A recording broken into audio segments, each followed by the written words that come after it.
reāls gadījums. Bērns braucot pa mājas pagalmu. Kas tad pagalms? Cik man tur jāpabrauc bišķiņi?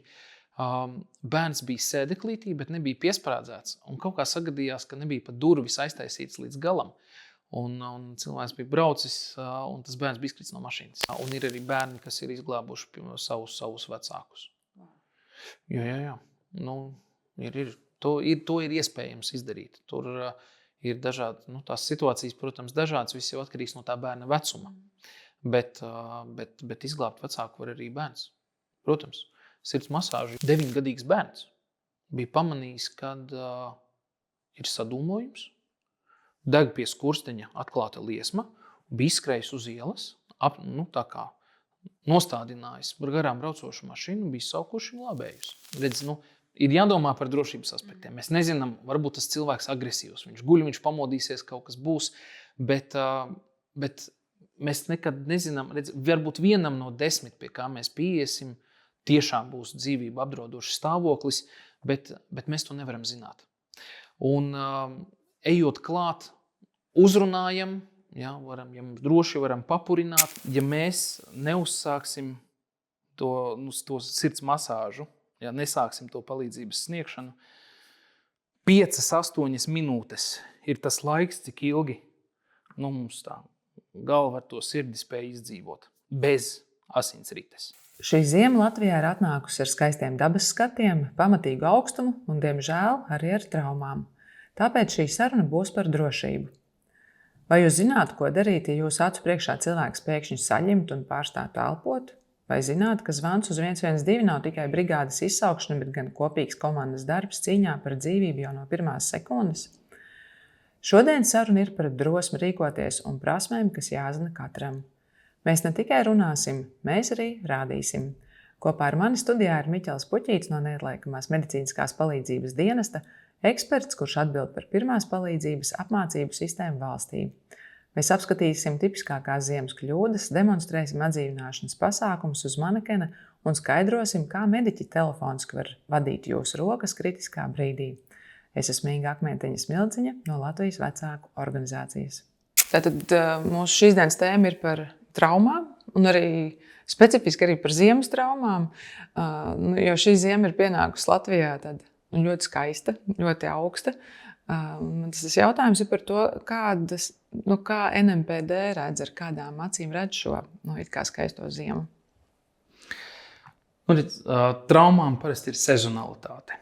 Redz, vasara, ziema ir tādas standarta lietas, kas notiek cilvēkiem. Primāri jau to vienmēr izraisa neuzmanība. Pieņemsim, bērniem vairāk slidinoties pa kalniņu tās traumas, kad viņi ieskrien vai nu kokos, viņi varbūt ieskrien tajos pašos krēslos, kas varbūt ir kaut kur parkā izvietoti. Pieaugušajiem vairāk atkal ir paslīdēšana, tātad iet pa ielu, nenotīrīts vai slidens, tātad ceļš, paslīd, rokas, galvas, muguras, tie paši astes kauli. Ir arī diezgan bīstamas lietas, kur var būt pat dažādu ķermeņa daļu bojājumi, piemēram, aiz mašīnām. Kad piesien kameru, un tad brauc un valkās līdzi un kaut kur. Līdz tā mašīna jau var apstāties, atkal tas cilvēks ar to kameru ar inerci kaut kur ieskrien. Tātad ir tādas, kas vairāk ir tādas standarta lietas, kuras jau var paredzēt, kuras jau var gaidīt. Redz, protams, nekur nepazūd. Tur temperatūras tādas, bet tas jau tāds ikdienišķāks. Bet, katrā ziņā esam gatavi, gaidām jau to, ka kaut kas tāds būs, un katru gadu pierādās tas, ka tiešām tā arī ir. Un kā ar šo ziemu? Ar kaut ko atšķirās no citām, no pēdējām ziemām? Redz, šogad tas augstums, kā iepriekšējās ziemas īsti tik augsts nebija.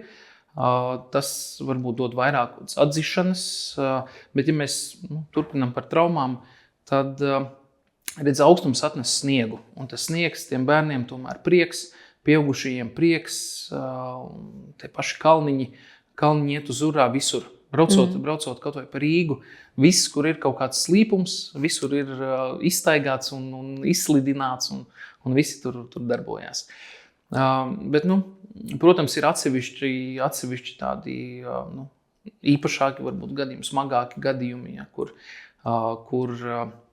mazāki bērni arī cieši. Bet, ja tā skatās šogad, biežāk cieši 9 līdz 14 gadu veci bērni. Tātad, kas jau skolas vecums, kuri patstāvīgi varbūt iet uz kalnu, kur varbūt tas vecāks nav blakus, kas varētu varbūt pateikt, nē, nedari tā ir slikti darīt, kur viņi patstāvīgi ar saviem vienaudžiem darbojās.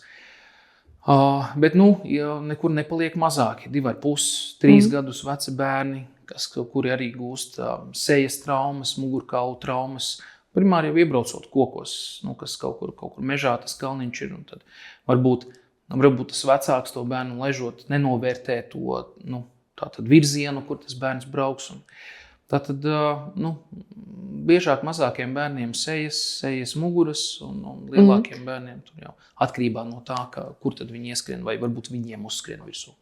Labi, bet tad kalniņš, visiem vecākiem gribas, lai bērni brauc pa kalniņu, arī pašiem vecākiem patīk braukt pa kalniņu, bet vai var tā soli pa solim, kā tad droši apmeklēt kalniņu, kā, izvēlēties pašu kalniņu, kā ar ko braukt, ko visbiežāk nenovērtē, un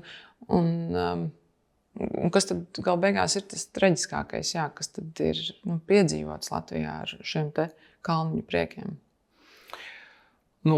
Pirmais jāsāk ar vietas izvēli, pareizi jūs minējāt, ar to, ka jo mazāk šķēršļu apkārt, jo drošāk tas būs.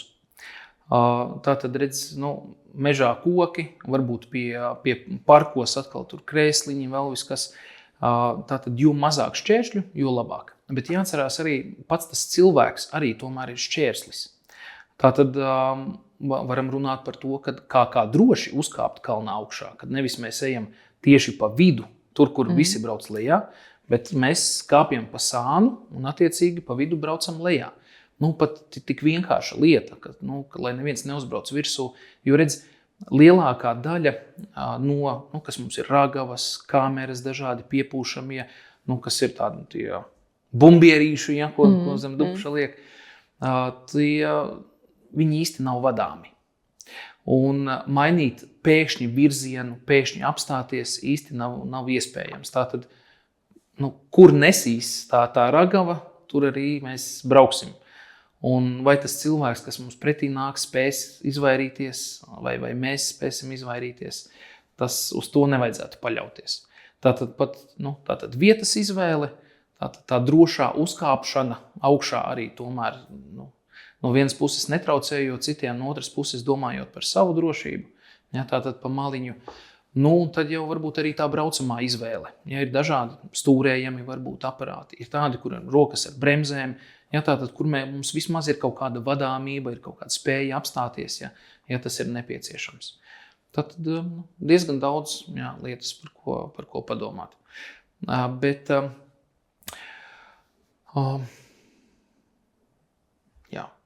Bet, piemēram, brauc uz plēvēm, tad man reizēm liekas, ka baigi var apdauzīt to dupsi, braukt to tāds iebraukts kalniņš ar ledu, tad arī var nopietnas traumas gūt. Jāredz, jo taisnāka tā vieta, jo no vienas puses drošāk ir vietas tādas, kur var pat palikties, kur kalniņi ir, kur cilvēki speciāli taisa, tādas, kur var palikties. Neaizmirsīsim grāvjus, grāvji ar tomēr var iebraukt, iekrist. Tā kā, jo labāka amortizācija, jo labāk būs tomēr mugurkaulam, jo katrs tas sitiens, mums tas mugurkauls tomēr nevar īsti teikt, kā atspere, bet viņš mums visu tā sitiena visu sitienu absorbē sevi. Un tomēr ir gadījumi, kad astes kauli tiek salauzti tieši no šīs lekšanas un krišanas, un tas nav patīkams. Īsti no pieredzes nevaru teikt, bet es zinu, ka tas nav patīkams process, salauzt astes kaulu. Un redz arī izkrišana no ragavām, kaut vai tas pats mazāki bērni, tā ragava pagriežās, tas bērns izkrīt ārā, arī var sasist galvu, roku, tomēr to muguru. Tā kā svarīgi izvēlēties. Bet tās ziemas traumas kaut kā tiek atsevišķi uzskaitītas. Piemēram, tie kalniņi. Mēs īstenībā Rīgā staigājot parkos, man liekas, tomēr varētu doma salikt tiem populārākiem kalniņiem, kas ir norobežot tos soliņus, uzlikt kaut kādu amortizāciju kokiem, ka tev kāds mīkstums ir, kaut vai Bastei kalnā. Tur populārā kalniņa priekšā ir vienkārši milzīga metāla miskasta šobrīd uzlikt. Un tad, tas ir tāds ļoti tāds traumas. Es tā paskatos, domāju, par kalniņu baigi forši, bet kā tagad izlavierēt? Jūs uzskaitat to, cik tad to traumu tieši no ziemas kaut kādiem priekiem ir? Vai pat sajūtām pateikt? Atsevišķi mums tāds tā kā izdalījums, ka šī trauma ir gūta, tātad braucot pa kalniņu, īsti tāds izdalījums nav. Ir savādāks izdalījums, kad, piemēram, cilvēku uz ielām paslīd, kad varbūt nav notīrīta ietve. Jā, tas ir aprakstīts ministru kabineta noteikumos, tam tiek sekots. Bet par šādu slidināšanos nav, jo tā savā pamatā skaitās kā sadzīves trauma. Jo atkal, kurš izvēlās pa to kalniņu braukt? Vai, piemēram, Bastei kalnā kāds ir paredzējis, kad rekur ziemā tagad šeit cilvēki nāks un slidināsies. Bastei kalns, tas ir kalns. Cilvēki vienkārši izmanto, ko viņi apkārt redz savai izklaidēji. Ja, tātad mēs atgriežamies atkal pie drošības, pie vietas izvēles. Ja, tātad cilvēki ir izvēlējušies tur braukt. Varbūt labāk ir iekāpt sabiedriskajā transportā, pabraukt, pāris pieturas, atrast kādu drošāku kalniņu. Tas, kā jūs teicāt, 9 līdz 14 gadi iet paši pa Bastei kalnu un brauc. Jā. Un vai nav tā kā ar tiem ceļiem, kas saka, ceļu jātais tur, kur cilvēks staigā, nevis tur, kur mums liekas, ka smuki. Tā, protams, tāda diskusija, bet tomēr man šķiet, ka par to ir jādomā. Ja redz, ka tas ir iecienīta vieta, kur izklaidējas, tad jāskatās, kā to padarīt drošu. Bet tā noteikti tāda cita. Bet jūs teicāt, tātad pietvēm seko līdzi, lai varētu, tā kā sodus gan jau piemērot tiem, kas to nav izdarījuši. Bet tad par kalniņiem noteikti līdzīgs kaut kas. Labi, bet tā sajūtās. Cik tad bieži jums ir tāda izsaukuma, kad uz kalniņiem jābrauc? Cik smagi ir tie gadījumi? Katru dienu. Katru dienu tie izsaukumi ir dienas, kad ir vairāk. Ir īpaši, piekdienu, pēcpusdienas vakari, brīvdienas, ja, kad bērniem nav skola, kad vecākiem ir laiks viņus vest, kad viņiem pašiem ir brīvāks brīdis doties. Tātad parasti tas ir tātad laiks pēc skolas vai brīvdienas, tad, kad bērni ir aktīvākie. Un savukārt tās trotuāru traumas, tās arī tāds biežs iegans, kad jūs izsauc šodien? Tagad jau, sniegs nav bijis tāda aktīva sniegšana, tagad bijis bišķiņ tāds mierīgāks periods. Līdz ar to daudz, kur jau ir satīrīts un ir sakaisīts, tā tad ir tikuši galā. Biežāk tas ir uzreiz tikko pēc lieliem putiņiem, kad vienkārši nepaspēja vai nespēja iztīrīt visu un sakaisīt ar pretslīdes materiāliem, lai cilvēki tomēr nekristu. Līdz ar to šobrīd tas tāds mierīgāks, bet tomēr katru dienu ir, tas skaits viņš varijē, vienu dienu vairāk, vienu dienu mazāk, bet šīs paslīdēšanas, viss, kas saistīts ar ragaviņām, ar ceļu satiksmes negadījumiem, kas dēļ vai ceļu stāvokļa vai pašu braukšanas iemeslu dēļ, tas katru dienu ir. Un it īpaši, tad, kad tiešām ir tā aktīvā sniegšana, tad tas paliek vairāk, jā. Jo viss paliek slidināks.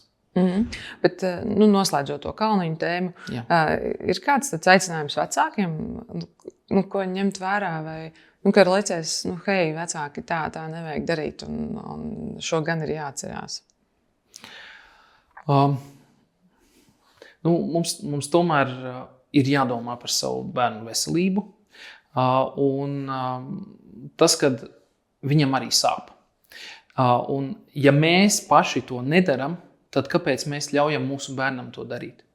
Jo viņam sāpēs tikpat stipri kā mums, vai mēs tiešām gribam to viņam izraisīt. Varbūt padomājam divreiz, neskatoties uz to, ko tas bērns gribēs, jo viņam varbūt nav tāda pieredze kā mums. Redz, mēs arī visi esam bijuši mazi. Mēs visi kaut ko esam mēģinājuši. Nu, redz, es nokritu, sasitos, man sāpēja. Kāpēc, lai mans bērns nokrist un sasistos? Es negribu, lai viņam sāp. Tāpēc varbūt padomāt par to, vai mēs paši šajā situācijā, vai mēs paši esam gatavi to darīt, un vai mēs gribam apdraudēt to savu bērnu. Tāpēc izvērtējam varbūt tos riskus katrā situācijā. Padomājam, kur viņš brauks, vai viņam tur jāiet. Varbūt aiziet līdzi tomēr tam bērnam, nevis laist viņu vienu pašu. Ja, tātad domājam par to, vai mēs gribētu būt tādā situācijā. Citiem vārdiem sanāk, ka ja tu pats kā vecāks par šo kalniņu baidies nobraukt un nevari nobraukt, tad bērnu nevajag laist. Jā, viņš jau gribēs, viņš jau redz, citi bērni brauc, es arī gribu. Un varbūt bļaušana, ņemšanās un viss kaut kas un tracis, bet mēs savu bērnu varam pasargāt. Tas neskatāmies uz citiem vecākiem. Mēs zinām, ka citi var pieļaut kļūdas. Kas ir teiciens? Mācāmies no citu kļūdām. Mēģinam paši viņas nepieļaut. Meklēt drošu kalniņu. Jo. Ja? Bet vēl arī mazos bērniņus vispār noteikti nevajadzētu laist pa kalniņu. 1,5 gads. Tu ieliec ragavās, tas jau paliek nekontrolējami. Jo, kur tu vienu noteikti nē. Redz, ir jau arī tādas, ir ragavas, kas ir paredzētas, kur 2 tā var braukt. Redz, jāskatās, ko ražotājs pats jau arī nosaka. Dažādi, ir tādas, kur ir lielākie svaru ierobežojumi, bet tik un tā, braucot pa to kalnu, vai mēs varēsim noturēt to bērnu? Jo redz, ja mums ar vienu roku jātur bērns, ar otru roku jātur ragavas, vēl jāmēģina kaut kur stūrēt kaut ko, tas bērns mums izkrīt. Nav, 1,5 gads viņš, tas bērns, vai viņam tā pieredze ir tik nepieciešama. Pagaidīsim nākamo ziemu. Viņam jau būs 2,5 gadi. Viņš jau kaut ko atcerās. Viss jau staigā pats, saprot, kaut ko jau saka. Viņam forša pieredze. Drošā vietā. Labi. Kas vēl saistībā ar ziemas traumām?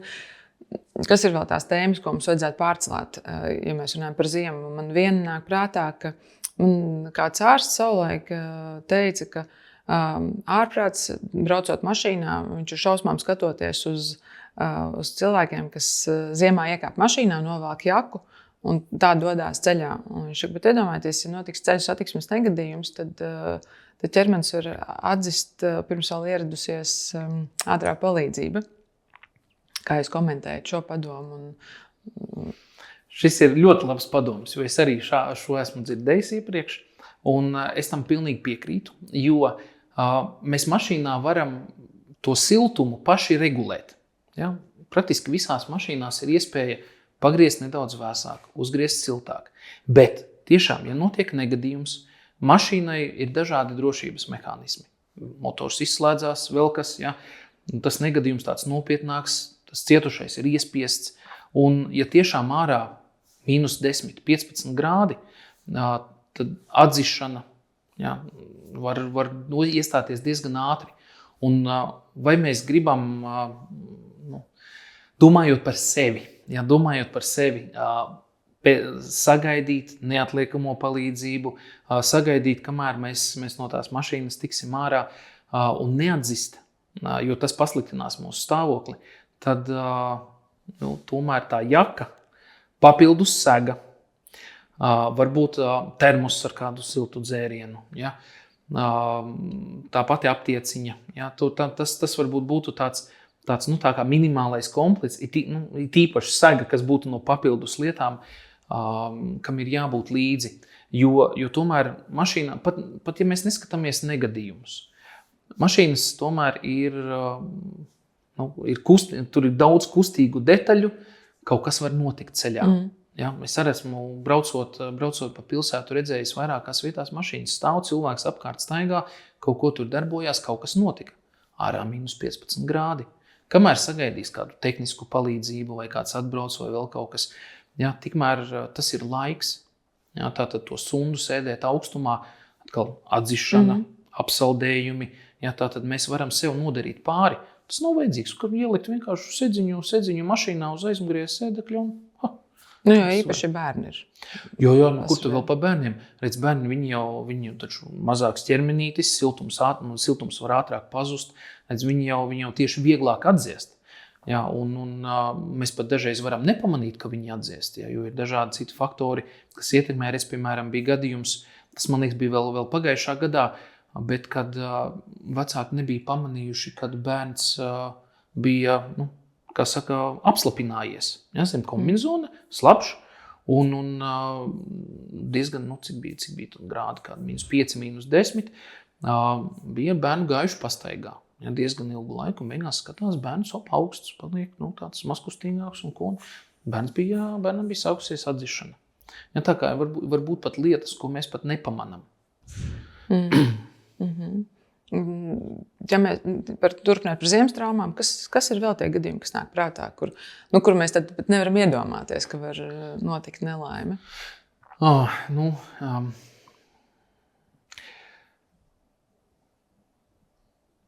Par tiem pašiem ceļu satiksmes negadījumiem, varbūt par nesprādzēšanos.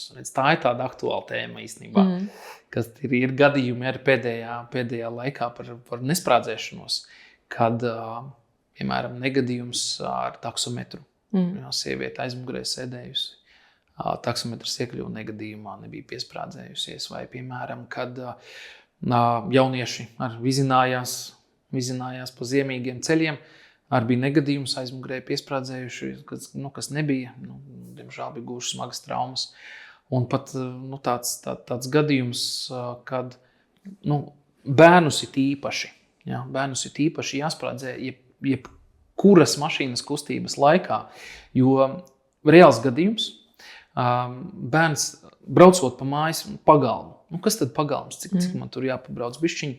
Bērns bija sēdeklītī, bet nebija piesprādzēts. Un kaut kā sagadījās, ka nebija pat durvis aiztaisīts līdz galam. Un cilvēks bija braucis, un tas bērns bija izkrits no mašīnas. Aktīvs. Ja, pat liekas, kāds var notikt. Ja, cik man te bišķiņi pabraukt bērnu, ko tur piesprādzēt.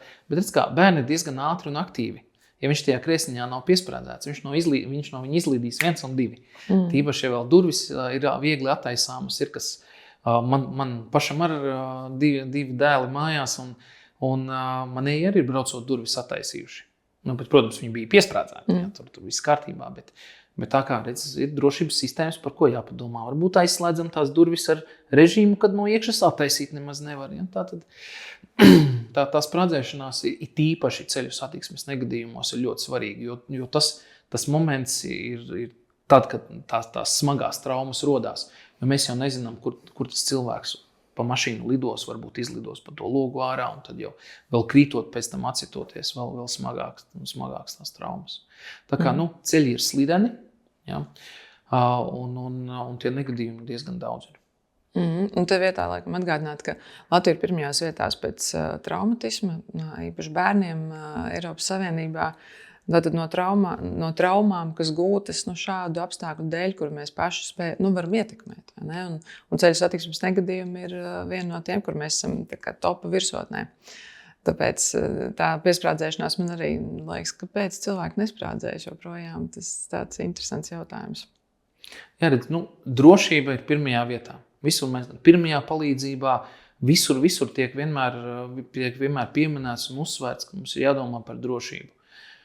Savu, it īpaši savu bērnu, jo viņi jau ir mazāk pasargāti. Viņi jau, ja mēs viņam neparādīsim, kad redz, sēdies piesprādzējies, viņi jau to paši nedarīs. Tāpat viņi mācās no mums. Ja, teiksim, priekšā sēdošais vai kāds blakus, piemēram, mamma vai tētis, kas sēž man blakus aizmugurē, nesprādzējās, kāpēc man ir jāsprādzējās? Ja, tad mācam ar piemēru, parādam to labo piemēru. Ir tāda drošākā vieta mašīnā, ko jūs teiktu, kur, piemēram, jāizvēlas, kur likt bērnu autokrēsliņu? Cik es atceros, es arī lasījis, ka ir veikti pētījumi, un tā drošākā laikam sanāk aiz vadītāja aizmugurē. Jo, redz, tas vadītājs tomēr, ja viņam tā mašīna slīdēs vai kaut kas, viņš mēģinās sevi pasargāt, jo tas ir, tas vienīgais, ko viņš var pasargāt, ir, pa lielam sevi, pārējiem. Tā kā aiz vadītāja tā būtu tā drošākā vieta. Mums varbūt vēl padomā kāds, es teikšu tā, šausmu stāsts, kas notiek, ja nepiesprādzējas, lai mudinātu to piesprādzēšanos, jo es, tā kā es strādāju vecāku organizācijā, man cik pa laikam vēroju garām braucošās mašīnas Un man jāsaka, es arvien biežāk redzu nepiesprādzētus pasažierus un arī bērnus, kas sēž klēpī, zīdaiņus. Tad tāds, man liekas, šausmas tās noderētu. Redz, tieši tāds konkrēts piemērs īsti man nav, bet par klēpī turēšanu. Arī gan tā klēpī turēšana, gan arī, piemēram, kad bērni aizmugurējā sēdeklī sēž pa vidu, nav piesprādzējušies. Gribās tomēr palīst uz priekšu, redzēt, kur mēs braucam. Ja, šīs, es teiktu, ir tās divas bīstamākās lietas, kas var būt. Jo tas lidojums cauri tai mašīnai, pret priekšējo stiklu, cauri priekšējam stiklam, tīpaši ārpus apdzīvotām vietām, kur lielākie ātrumi, tur uzreiz mēs varam tās traumas skatīt, visu galva, kakls, visu uz priekšu, ja, rokas, kājas. Un, piemēram, tie bērni, kas tiek turēti rokās, ja tas vecāks nav piesprādzējies, mēs ar ķermeņa svaru to bērnu varam saspiest pret to sēdekli priekšā. Ja? Jo mēs jau viņu turēsim. Kad cilvēks nobīstās, uzreiz pirmais ir kaut kur ķerties kaut ko, kas mums ir pirmais bērns. Mēs viņu saspiežam un lidojam ar viņu. Ja? Vai, piemēram, ja tas vecāks ir piesprādzēts, bērns atkal nav. Tur atkal cita fizika strādā, kad tas bērns, viņš, tā teikt, paliek smagāks, tīri, un tas vecāks viņu var nespēt noturēt. Tas bērns aizlido vienkārši prom no tām rokām un arī atsitās. Un pēc tam sanāk, vecāks ir bijis piesprādzējies, viņam tās traumas mazākas, un tas bērns ir aizlidojis kaut kur pa mašīnu, varbūt pat ārā no mašīnas. Īpaši, ja tur kūleņošana vai ir pēkšņi kaut kāda pret, kas mums koks, tas varētu būt tāds stingrāks objekts. Kāds koks, kāds staps, tās izlidošanas. Bet tā ir tāda laimes spēle. Viss ir atkarīgs no tā, kā tieši tas negadījums notiek. Un tad tā arī atkarīgs, vai ir bijis labi, ka viņš ir piesprādzējies, vai nav bijis labi. Bet pētījumi rāda, ka visdrošākais variants vienmēr ir piesprādzēties, jo mašīnām jau arī ir drošības spilveni, kur tas ražotājs ir paredzējis, ka tas cilvēks būs piesprādzējies. Nevis viņam kāds klēpī sēdēs, nevis, ka viņš būs kaut kur pa vidu nepiesprādzējies, varbūt par daudz cilvēku mašīnā. Ja? Ir konkrēti paredzēts, katrs piesprādzējies, tad tur ir tā drošākā vieta, jo tur tas drošības spilvens būs. Jā, tad, kad tā klausās, liekas, ar mani nekas tāds nenotiks. Jā, bet arī teiciens visam pienāk pirmā reize. Bet, jautājums, atkal mums jāuzdod sev. Jā, vai mēs gribam to pirmo reizi, vai mums ir pēc tam jādomā, kā mēs varēsim, tās traumas var būt tiem bērniem tik smagas, ka viņiem ir pēc tam kustību traucējumi, ka viņiem, vai mēs spēsim par tiem bērniem parūpēties. Jā. Tātad, mums nevajag to slikto. Mēs gribam to labo, tāpēc arī mums jādomā tomēr par drošību visādos aspektos, ir tīpaši par bērniem, jo viņi mēdz varbūt kopēt, ja kādu bērnu dārzā, piemēram, pirmsskolas izglītībā. Tomēr tie bērni redz no dažādām ģimenēm, vienam kaut ko ļauj vairāk, viens kaut ko mazāk. Tad viņi varbūt redz, ka viens bāž klucīti mutē. Mans bērns atnāk mājās, viņš redz bateriju, viņš bateriju mutē. Ja, tāpēc ņemam vērā to, ka mums ir jāsako tiem bērniem līdzi, viņi tomēr jāpieskata. Un tas arī būs tas visdrošākais variants. Labi, par auto izrunājām. Jā. Tās varbūt tādas svarīgākās lietas. Vēl ir tādā ziemas augstās sezonas kontekstā tādi atgādinājumi. Jā, ģērbties silti. Ģērbties silti, jo tomēr atzišana ir diezgan liela problēma. Ir īpaši tagad, kad temperatūras -10, 15, pat 20 grādi zem nulles ir tāds laiks, kad diezgan ātri tā atzišana var sākties. Pat 10, 15 minūtes esot šādā salā, ja tas augstums, tas ķermenis vienkārši nespēja nespēja vairs sevi pietiekami uzsildīt. Ja mums drēbes paliek slapjas, tas ir viens no veicinošiem faktoriem. Ja?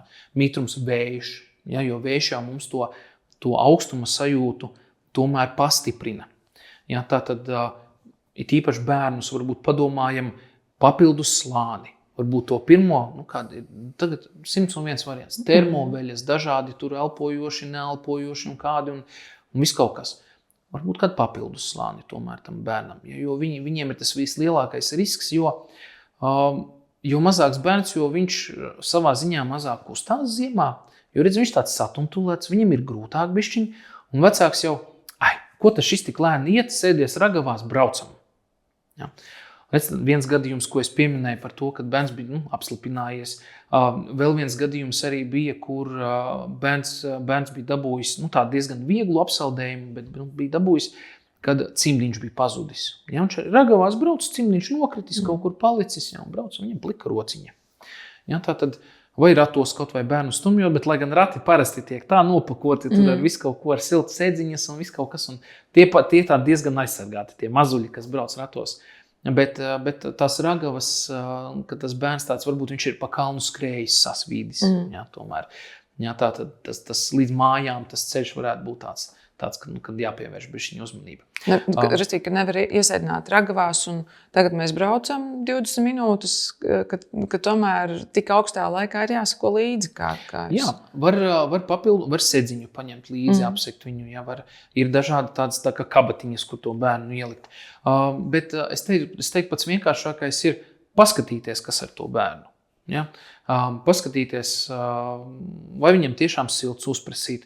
Paskatīties, vai visi cimdi cepures, vai viss ir vietā. Tātad, pievērst varbūt uzmanību vairāk. Nevis vienkārši ejam, velkam tās ragavas, bet piestājam, pastamies, jā, viss kārtībā, braucam tālāk. Vai viņam nav augsti. Arī jau redz pirkstu, taču var zem apģērba dabūt, pataustīt kāda tā muguriņa viņam, jā, pataustīt rociņas vai siltas. Ja, tātad, pievērst uzmanību. Bet par to atzišanu uzreiz, kādas ir tās pirmās pazīmes un kas ir tie riski no atzišanas? Tā, pirmās pazīmes, tas cilvēks, pirmais jau būs trīce. Ja? Cilvēkam, kad ir augsti, sāk muskuļi trīcēt, jo muskuļi saraujoties rada siltumu. Tad ķermenis sevi mēģina pasargāt no tā augstuma. Tātad trīce var būt, ja tas cilvēks var palikt bišķiņ, varbūt pieskārienu tā āda augstāka, ja var just, ka viņš vēsāks paliek. Kad jau tā temperatūra krītās jau zemāk, jau tuvojās tiem 30 grādiem, ja, tad jau tā trīce sāk izzust, viņš paliek bāls, viņš var būt tāds apjucis, ja, mazkustīgāks. Zem 30 grādiem tur jau bezsamaņa. Jā, līdz ar to tas risks, jau, protams, ja viņš atdziest zem tiem 30 zemāk, tur zem 28, tam cilvēkam izdzīvot ir grūti. Redz, tāpēc ir svarīgi, it īpaši ziemas mēnešos. Es teiktu, jau no kāda oktobra beigām, oktobra vidus atkarībā, kā kuru gadu, cik mums mitrs ārā, sanāk, jā, no oktobra beigām līdz kaut kur aprīlim. Ja. Tomēr visi cilvēki, kas guļ uz ielas, mums ir dažādi iemesli dēļ. Tas var būt alkohola apreibums, var būt slikti palicis kaut kas, insults var kaut vai būt jebkurā brīdī. Ja, tātad, kas mums uz ielas guļošiem, visiem vienmēr jāiet klāt. Redz kā gadījums, kad mums nesen bija, kad bērni slidinoties pa kalnu pamanīja vīrieti, kas gulēja. Ja? Diemžēl glābt viņu neizdevās, ja? Bet redz, kā bērni bija piezvanījuši vecākiem, vecāki izsaukuši glābšanas dienestus, ja? Neatliekamo palīdzību. Un, redz, kā bērni tika galā, bet visdrīzāk varētu būt, kad atdzisis augsts tomēr ārā. Tātad izglābt viņus var. Man pašam arī pieredzē zemākā temperatūra, ko es pats esmu cilvēkam izmērījis, bija 28,7 grādi. Protams, viņu vajadzēja atdzīvināt, ja, pat līdz slimnīcai, bet redz kā, slimnīcā uzsildīja, un cilvēks, es nezinu, vai joprojām dzīvs, bet vismaz pēdējā informācija, kas man ir, kad izrakstījās no slimnīcas un dzīvo tālāk. Tātad, ja mēs laicīgi varam pamanīt, neatstājam novārtā, tad mēs protams, kad varam izglābt to dzīvību. Pieminējāt, ka bērni izsauca palīdzību. Kas ir tas padoms, kas katrā ģimenē bērniem būtu jāiemāca? Kas bērnam jāzina par pirmo palīdzību, ja ir notikusi nelaime, ja redz, ka kādam līdzcilvēkam ir nelaime? Redz, kā viss būs atkarīgs no vecuma, cik tas bērns ir vecs. Un tā kā biežāk šīs nelaimes notiek mums mājās, tie radinieki, tuvinieki, bērnam vajadzētu zināt adresi, kur viņš atrodas. Jo arī pat bērna zvans tiks uztverts nopietni, un palīdzība vienmēr brauks.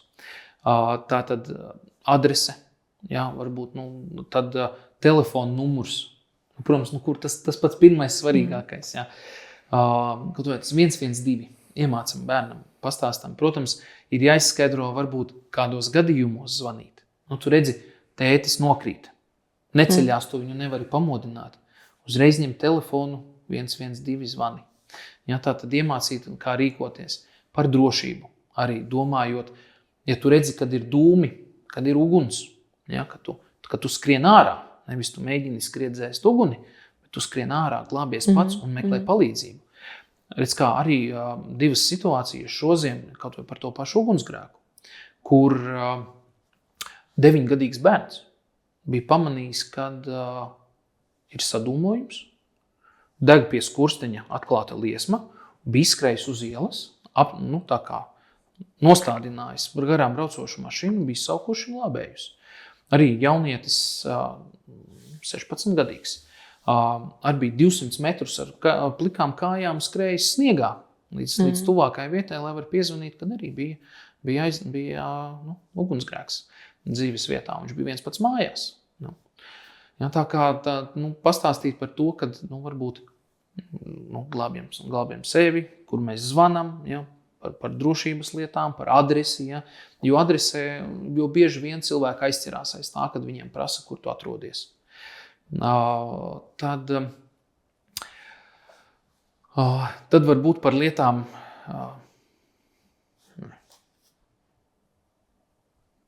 es teiktu, tā kopsavilkumam tātad mēs pastāstam par to, kur zvanīt.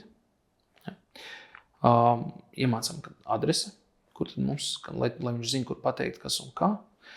Un par drošību, Un tad labāk zvanīt vienmēr uz to 112 kopējo tālruni vai 113? Kā ir?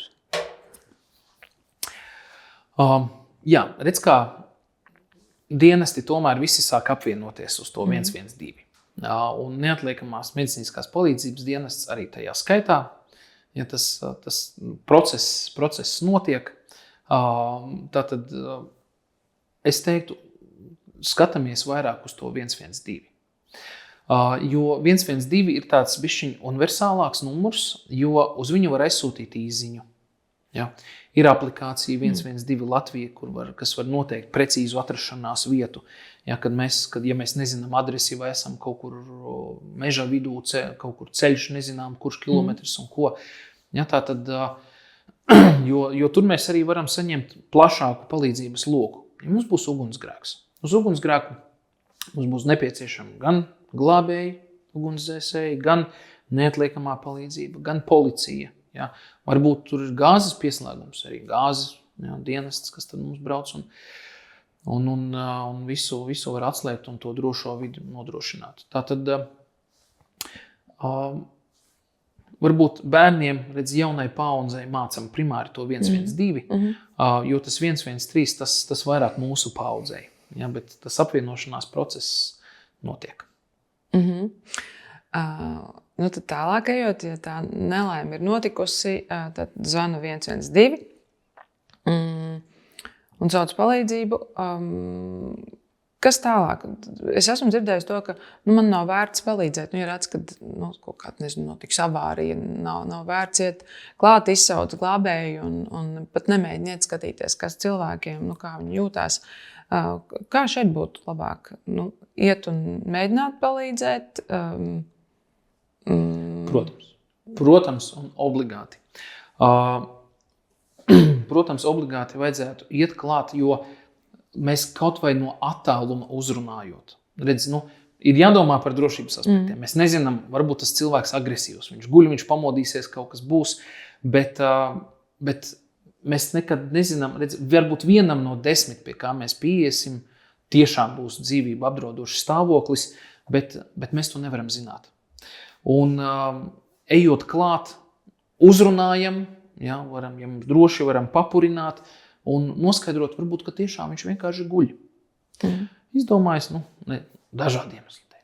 Bet viņš saka, viņam viss kārtībā, vai tev viss kārtībā? Vajadzīga palīdzība? Viņš saka, nē, paldies. Mēs esam snieguši pirmo palīdzību. Bet, ja viņš nereaģē, neatbild, tad mums ir aizdomas par bezsamaņu, zvanot glābšanas dienestiem, kaut vai uz to pašu 112. Tas zvans tiks, protams, savienots tālāk ar neatliekamo palīdzību.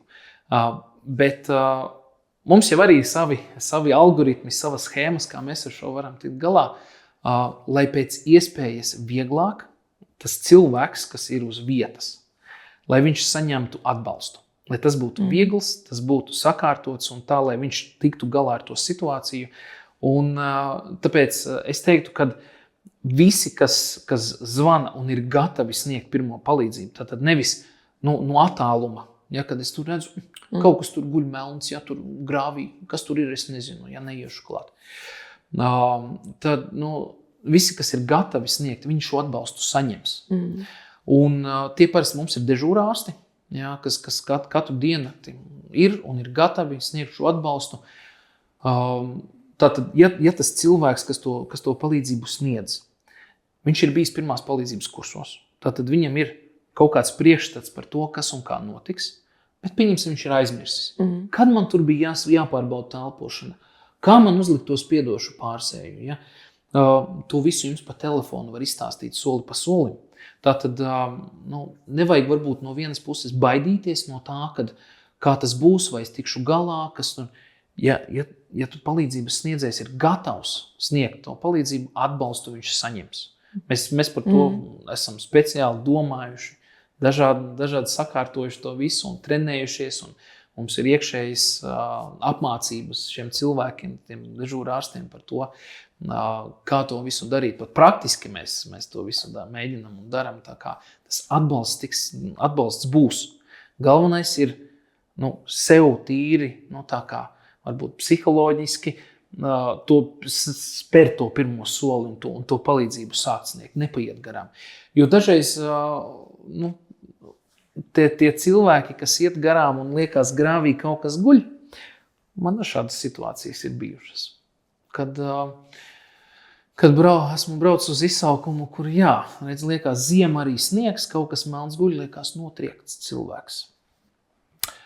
Un atbraucot, es pieeju klāt un skatos, tas ir melns miskastes maiss.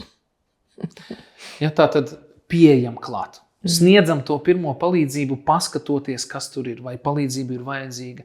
Redz, šobrīd ne tikai jāskatās uz miskastes maisiem, bet uz jebkuru cilvēku pat pieturā, kas sēž un izskatās varbūt piemidzis. Mēs nezinām, cik ilgi viņš guļ. Tomēr, varbūt uzrunājam viņu. Ja, uzrunājam viņu, uzprasam, vai viss viņam ir kārtībā. Varbūt, ka nav. Varbūt, ka viņam nav kur iet. Ja? Tā kā situācijas var būt dažādas. Nebūtu vienaldzīgi. Jā. Tieši tā. Un sanāk tā, ka dežūrārs, kad tu piezvani, viņš vada tavas rokas, lai sniegtu palīdzību. Jā, ja spēj, aprakstīt, varbūt izstāstīt pa telefonu, ko es redzu, bet redz, parasti jau viņi dos tādus, konkrēti uzdos jautājumus, tātad, vai ir tas, vai ir šis, teiksim, un tad stāstīs tā labi, vai tu šo izdarīji, tagad daram to. Jo viņiem ar, priekšā ir schēmas, ko tad viņi izmanto, lai pa soļiem to palīdzību sniegtu. Jā, bet ir bijuši aizkustinoši un kolosāli gadījumi par to, ka, piemēram, mamma izglāba savu bērnu, kurš ir aizrījies tieši tāpēc, ka mediķis ir bijis otrā galā, kurš saka, kas jādara. Jā, un ir arī bērni, kas ir izglābuši savus vecākus. Wow. Jā. To ir iespējams izdarīt. Tur ir dažādi, tās situācijas, protams, dažādas, viss jau atkarīgs no tā bērna vecuma. Bet izglābt vecāku var arī bērns. Protams, sirds masāžu, jo, ja mēs skatāmies, Bērni jau 14 gadīgi. Viņiem gan masa, gan spēks pietiek, lai viņi to varētu izdarīt. Kaut vai to īso brīdi, kamēr tā palīdzība, neatliekamā palīdzība ierodās un pārņem to darbu no viņiem. Bet to laiku viņi ir spējīgi. Tad, kas ir jāmāk ikvienam no mums, un tad ir īstenībā pusauģiem, tas pamats, kas ir jāzina par pirmās palīdzības sniegšanu, kas ir kaut kas vairāk par 112, tātad sirds masāža, kas ir tāds pamata paka, kas jāapgūst vai jāatsveidzina atmiņā? Tā pamatpaka mums ir iekļauta pirmās palīdzības apmācības tie pamatprogrammā, kas ir tās 12 stundas, ko apgūst visi autovadītāji. Ja, kad mācās kļūt par autovadītāju, tad šī ir obligātā lieta, kas ir jāaiziet. Un tā ir tā pamatpaka, ko vajadzētu tā kā pārzināt. Bet vissvarīgākais tajā ir tas praktiskais darbs. Tās praktiskās iemaņas, ko var šajā apmācībā iegūt. Jo izlasīt mēs varam visu kaut ko. Kādas mums tagad ir iespējas telefonā ierakstīt, tev viss parādās uzreiz priekšā. Bet praktiskās iemaņas ir tās, ko ir grūti. Tāpēc tas ieteikums ir tomēr visiem atsvaidzināt zināšanas, praktiskās iemaņas, iziet šos 12 stundu kursus, varbūt pat, kad likums nespiež vai darba devējs nespiež. Ja, tad iziet un atsvaidzināt, jo mēs nekad nezinām, kad tas var noderēt. Un tajā situācijā, kad to vajadzēs, mums ir jātiek ar to galā, un tad vairs nebūs laika mācīties, jo tad mums jau jābūt līdz tam gataviem. Ja tā gatavība tomēr ir svarīga. Bet varbūt no tām lielākajām tēmām, kas mums ir atdzīvināšanas pasākumi, ja, tātad gan stabilā sānu poza, ko izmanto, kad cilvēks ir bezsamaņā elpo, gan cilvēks bezsamaņā neelpo, kā mums ir sirds masāža, elpināšana, ja, ko var veikt. Tad, piemēram, asiņošanām, ja, kā mums ir universālie varianti, kad mēs aizspiežam. Tad ir spiedošs pārsejas kūzli. Ja. Tad arī gan par ceļu satiksmes negadījumiem, ja, par atdzišanu, piemēram, kas mums folijas, tādiem ir glābšanas saga, ja, kurā var ietīt, ar kuru var apsekt. Tad arī par dažādiem traumu gadījumiem, ko nedarīt, kā būt drošāk tam cietušajam. Daudz par slimībām mums arī viss kaut kas iekļauts ir par dažādu veidu cukurdiabētu, piemēram, insultu, arī par sāpēm krūtīs. Tātad tur ir diezgan plašs tas loks, bet viss ir tāds diezgan smalks, īss un koncentrēts, jo vadlīnijas publiski pieejams. To var apskatīties arī neatliekamās medicīniskās palīdzības dienesta mājaslapā. Ir atsevišķa sadaļa, kā palīdzēt cietušajiem, kur var iet un atsevišķi izvēlēties tur gan par bērniem, ir par pieaugušajiem, un tad var attiecīgi ir tāda klucīša, kur uzspied, un tad viss ir aprakstīts. Es kaut vai tur iepazīties ar to, ko mums darīt šādās situācijās. Un, ja vēlas praktiski apgūt, tad meklē, gluži kā autovadītāji, vienkārši kursus. Jā, arī tu pat dienesta NMPD, tas būtu NMPD. Tad NMPD mājaslapā ir pieejams saraksts ar visām apmācītām organizācijām, kas piedāvā šos kursus. Viņām var sazināties. Viegls veids arī ir iet Latvija LV. Un tieši ir izveidot pirmās palīdzības sadaļa, kur var iet, pirmās palīdzības apmācības saucas, un tur ir pieejams saraksts, izvēloties pilsētu, ir pieejams saraksts ar publiski pieejamiem kursiem. Un tur var izvēlēties attiecīgi datumu, laiku, kad šo apmācību gribās veikt un pieteikties šiem kursiem. Vai tajos tagad arī stāstu par to, kas būtu nepieciešams, lai ir piedzīvo krīzi, kaut kāda lielā krīze notiek, kam ir jābūt mājās, lai varētu iztikt 48 stundas? Šobrīd tas mums nav. Šīs tās pirmās, kas ir svarīgās, tās 72 stundas, kas ir tā 72 stundu summa. Tur viena no tām sastāvdaļām tajā visā ir aptieciņa. Ja, lai ar viņu mācētu rīkoties, jāiziet pirmās palīdzības apmācība, bet šobrīd tas mums iekšā pamatprogrammā nav. Ir brīvi pieejams papildus materiāls, ko bruņotie spēki sagatavojuši, kur ir aprakstīts iekšā viss, kas ir jāsagatavo. Es ceru, ka lielākā daļa no Latvijas iedzīvotājiem ir sagatavojušies, jo es, piemēram, esmu. Ja? Tātad tur iekšā vajadzētu būt aptieciņai, ja? kurā jau mums ir gan marlis saites, gan folijas sēga, gan šķēres, dažādi citu pārsēji un cimdi un elpināšanas maskas.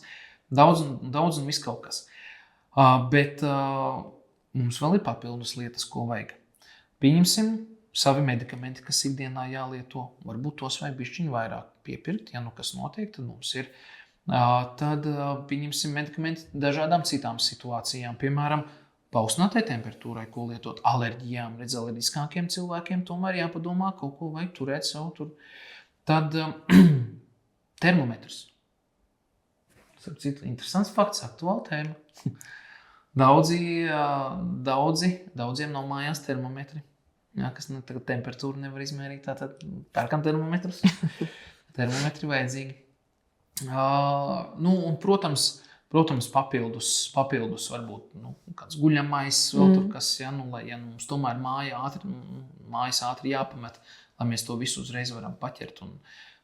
Bet pamatā tās ir tādas lietas, kas varētu būt vajadzīgas, ja notiek piemēram, asiņošanas vēl, kas kaut kāds tāds, varbūt tādi sīkumi, lai mēs varam paši tikt galā ar dažādām situācijām. Mēs varētu pāriet pie tās praktiskās daļas. Bet... Pirmās palīdzības apmācībā parasti šīs mazās annas tiek izmantotas, jo viņas ir viegli visur paņemt un ar viņām darboties. Un tas arī tas vieglākais veids, kā tās savas praktiskās iemaņas atsvaicināt. Redz, jūs arī mēģināsiet? Ne?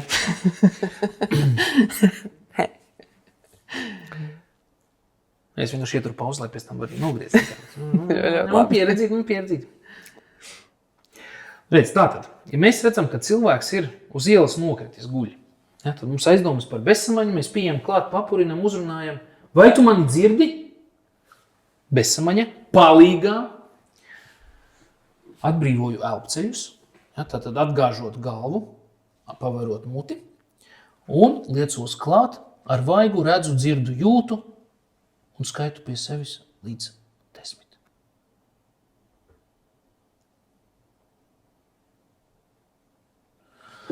Neko nedzirdu, nejūtu, neredzu. Cietušais neelpo. Izsauc neatliekamo palīdzību. Pasaka, ka cietušais bezsamaņā neelpo, un tad nāc palīgā. Un sameklē un atnes defibrillatoru. Krūškurvja vidū, plaukstas pamatne, virsū un 30 reizes. 3, 4, 5, 6, 7, 8, 10, 11, 12, 13, 14, 15, 16, 17, 18, 20, 21, 22, 23, 24, 25, 27, 28, 29, 30. Temps 120 reizes minūtē, dziļums 5-6 cm. Elpināšana. Atkal atgāžu galvu, mute pavērta, deguns ciet un 1, 2.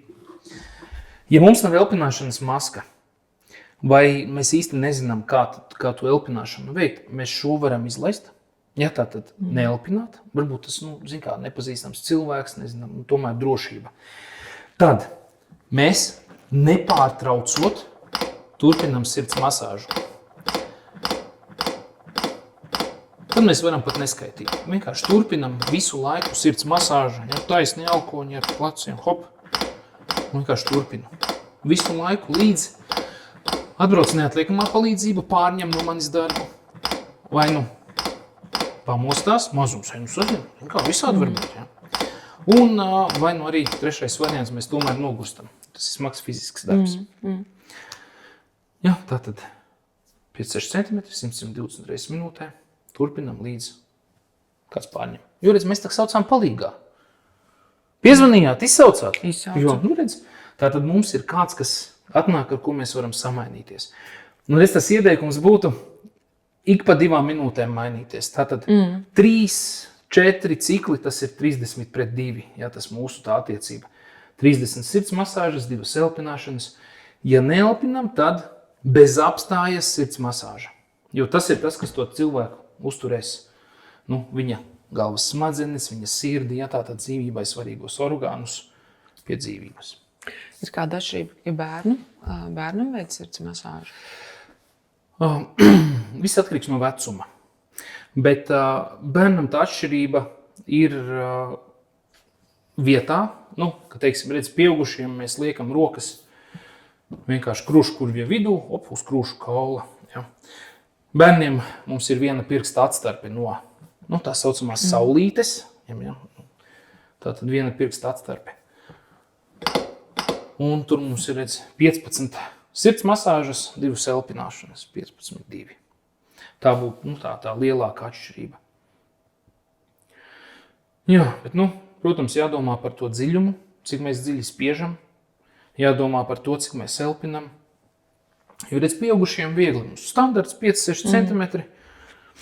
Viss aiziet, temps labs. Bērniem atkal tomēr jāpiedomā, kad, redz, mēs saspiežam trešdaļu. Ja no viņa krūšu kurvja tā kā biezuma, es teiktu, guļot. Ja tāda priekšas muguras virzienā, trešdaļu. Jo, redz, mēs jau, ir grūti pateikt, ir bērni, kas 16 gados izskatās kā 25, un ir bērni, kas tikko skolas gaitas sākuši. Ja, tātad, attiecīgi, tas dziļums būtu trešdaļa attiecīgi no tā bērna dziļuma. Un elpināšanas arī bērniem ir jāskatās, kā paceļās krūšu kurvis, tad mēs zinām, kad ir viss, ka mēs esam iepūtuši. Jo nevajag tomēr pārpūst par daudz. Pārpūtīsim par daudz, gaiss aizies ne tur, kur mēs gribam, jo, redz, plaušas piepilnīsies, tas gaiss aizies uz kuņģi, un kā mēs spiedīsim, var nākt kaut kas atpakaļ, ja tas kuņģi saturs, un tad jau īsti to elpināšanu vairs mēs tālāk neveiksim. Bet, tajā gadījumā tiešām var zvanīt 112, uzlikt uz skaļruni, telefonu, piemēram. Protams, blakus, un visu pateiks priekšā, kur nolikt rokas. Jums interesanti tas, kad pat skaitīs jūsu vietā. Jo, redz, mums ārstiem, dežūrārstiem, ārstiem konsultantiem, viņiem ir pieejams uz ekrāna tāds skaitītājs. Viņš skaita 1, 2, 3, 4. Un viņi pa telefonu jums saka priekšā. Jūs tik turpināt. Jums pat nav jādomā par skaitu. Jā, tas satraukums var būt liels, izskaiti. Jā, un viss skaita līdzi un viss notiek. Un vienkārši jums prasīs. Elpināsiet. Elpināšu. Tad jums pastāstīs, kā to izdarīt. Nav tās maskas, nezinu kā, satraucos, nemāku. Tad atgriežamies pie sirds masāžas un turpinām sirds masāžu bez pauzēm. Galvenais tās pauzes pēc iespējas īsākas. Tā, lai viss notiek raiti, jo tomēr, redz, kamēr mēs kustamies, tikmēr tā sirsniņa mums strādā, ja mēs to asinsriti nodrošinām. Kā mēs apstājamies, tad tās asintiņas mums tur nekur vairs nestaigā apkārt. Tā kā mēs turam viņu pie dzīvības. Tāpēc tas ir tik svarīgi, jo, ja mēs neuzsāksim to sirds masāžu, nesāksim to palīdzības sniegšanu, 5-8 minūtes ir tas laiks, cik ilgi mums tā galva ar to sirdi spēja izdzīvot, bez asinsrites. Līdz ar to, tāpēc, ne tikai ziemā ir svarīgi uz visiem pieiet pie visiem, ka viņš nav atdzisis, bet jebkurā laikā pieiet un paskatīties, vismaz uzrunāt, papurināt, vai varbūt cilvēkam, sirds apstājusies. Jā, bet paldies, es domāju, ar to mēs arī varētu sarunu beigt. Super, paldies jums liels! Jā, paldies!